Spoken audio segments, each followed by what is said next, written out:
Magandang araw, ngayon po ay Sabado, May 16, 2026 at update po muli tayo sa lagay ng panahon.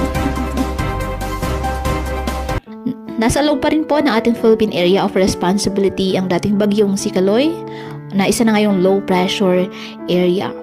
Yan po sa may silangan ng Central Luzon. Wala na po itong direktang epekto sa lagay ng ating panahon. Bukod dito, wala na pong monitor na iba pang sama ng panahon sa loob ng ating PAR. Sa ngayon, frontal system po ang nakakaapekto sa extreme northern Luzon. Kaya ngayong araw, dulot po ng nasabing weather system, ang Batanes at Babuyan Islands ay makakaasa po ng maulap na kalangitan na may mga kalat-kalat na mga pag-ulan, pagkidlat at pagkulog.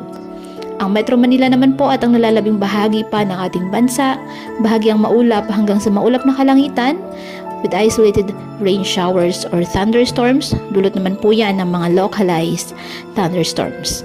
Mag-ingat po and God bless.